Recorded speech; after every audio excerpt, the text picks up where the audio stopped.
The Supreme Court of India is seeing a change of guard. Chief Justice of India Sanjiv Khanna is retiring, bringing down curtains on a judicial career spanning more than 3 decades. Today was his last day in office. Justice Khanna served as the Chief Justice of India for a little over 6 months, taking over from Justice Chandrachud in November 2024. A brief tenure as CJI compared to Chandrachud, whose tenure was for about 2 years. But Justice Khanna's tenure did have some critical moments nonetheless. As is tradition, Chief Justice of India Sanjiv Khanna was given a farewell in the Supreme Court today.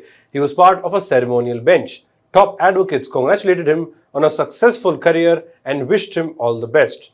In his farewell remarks, CJI Khanna said lawyers are the conscience keepers of the institution and play an essential part in upholding the trust that people have in the judiciary.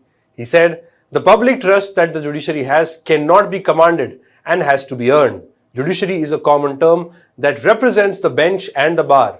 Bar is the conscience keeper. CJI Sanjiv Khanna's retirement today gives us the chance to look at his tenure, short yet pretty significant in certain aspects, and also look at the next Chief Justice of India and what to expect from him. That is Justice B.R. Gavai, who will take oath as the 52nd Chief Justice of India tomorrow. Hello and welcome, I'm Shubham Chauhan. Let's get started. Now, if you look at Justice Sanjiv Khanna's tenure as CJI, one thing immediately stands out. He hasn't been seen outside of the courts too often. I'll tell you what I mean. Take a look at his predecessors. Justice G.Y. Chandrachud from November 2022 to November 2024, that is 2 full years.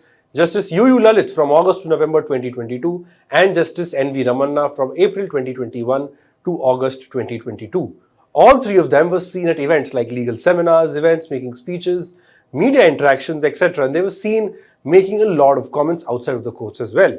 Justice D.Y. Chandrachud, in fact, among the 4, that is including CJI Khanna, has been the most vocal or just most out there from the point of view of the media, giving interviews, opening up about his personal life, and visuals like these that did raise a lot of questions towards the end of his tenure.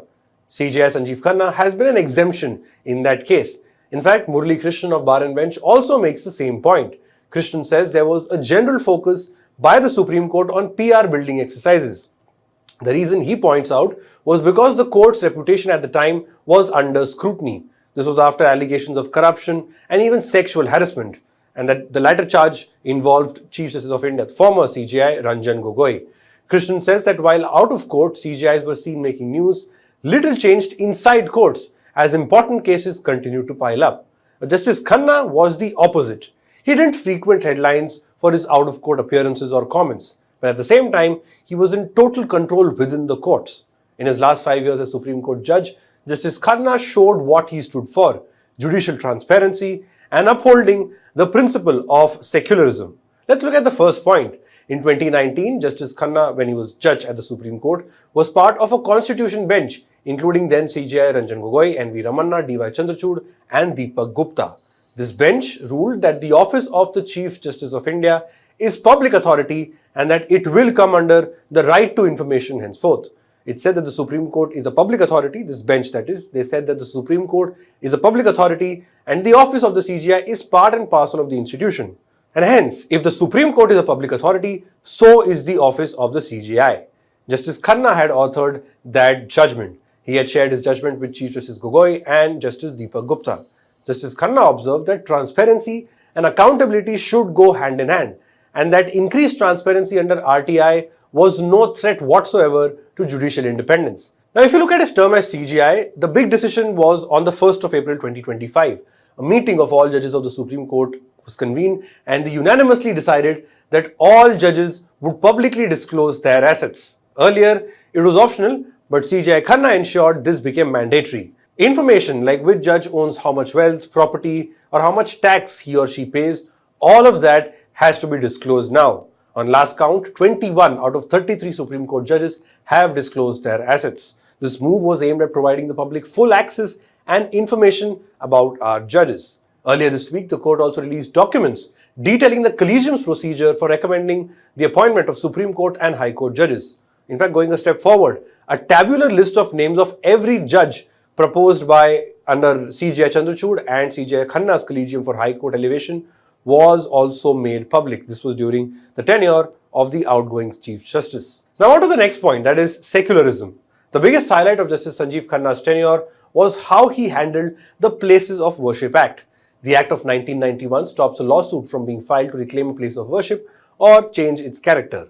Towards the end of 2024, you could see several litigants going to courts across the country, making claims and counterclaims that a mandir is there underneath a mosque and vice versa.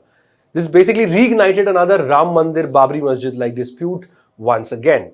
In December 2024, one of the matters connected to the Places of Worship Act was in the Supreme Court. Chief Justice Sanjiv Khanna wasn't happy with the flurry of applications being filed in courts. He said enough is enough and also said that the Supreme Court will not hear any new petition in the matter. In fact, the Apex Court also barred civil courts across the country from registering fresh places of worship cases, ordering surveys or disputed religious places until further orders. So that was one positive takeaway. The other was at the very beginning of his CJI tenure. He disposed of a plea challenging the insertion in the 1976 amendment of the words socialist, secular and integrity to the preamble that is in the Constitution of India. In the recent Waqf law case as well, Justice Khanna clearly indicated that some provisions needed to be stayed of this act, even as a challenge to the overall amendment was pending. He didn't issue an official stay, and that is something that his successor will look into. However, Justice Khanna's approach led the Modi government to provide a clear assurance that contentious Waqf provisions would not be enforced in the interim. But amidst all of this came a huge blot on the judiciary, the Justice Yashwant Verma episode. A Delhi High Court judge at the time, there were allegations of huge amounts of cash being found at Justice Yashwant Verma's residence. A fire had led to this accidental discovery of piles of cash being recovered from a sitting High Court judge's house. This incident in March 2025 shook the judiciary and the nation as well. Soon enough, CJI Sanjiv Khanna called a meeting of the Supreme Court Collegium, and of course the judges were briefed on what has happened. The court on its part also released a video of this alleged cash being recovered. This video was put out in the public domain.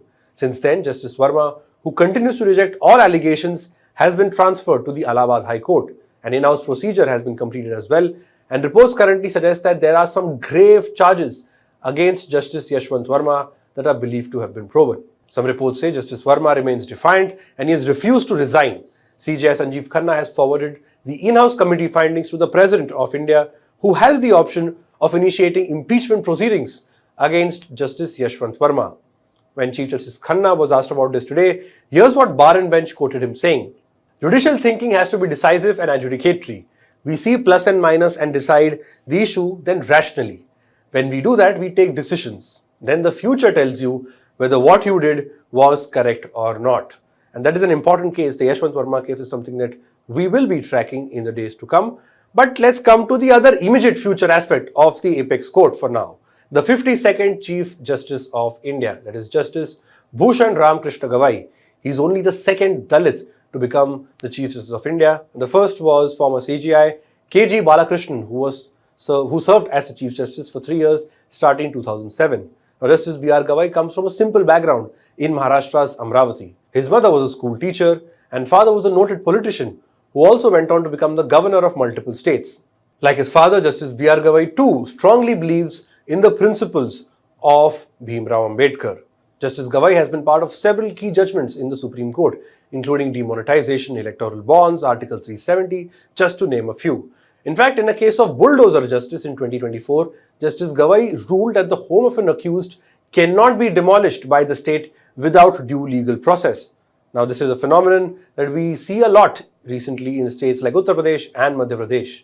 In 2023, Justice Gavai was part of a 3-judge bench that gave bail to activist Teesta Setalwad in a late-night hearing. The story goes that Justice Gavai left from a cultural event and rushed to the Supreme Court at midnight to hear this case. And there are several other instances that show Justice Gavai's commitment to personal liberty, upholding personal liberty and justice. Several legal experts, including Solicitor General Tushar Mehta, have a lot of good things to say about Justice Gavai's commitment to human rights and, of course, upholding constitutional values.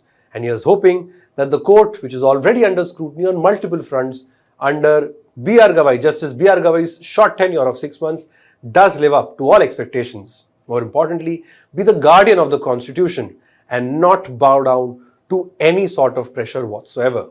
That's all we have for this report. Thanks for watching.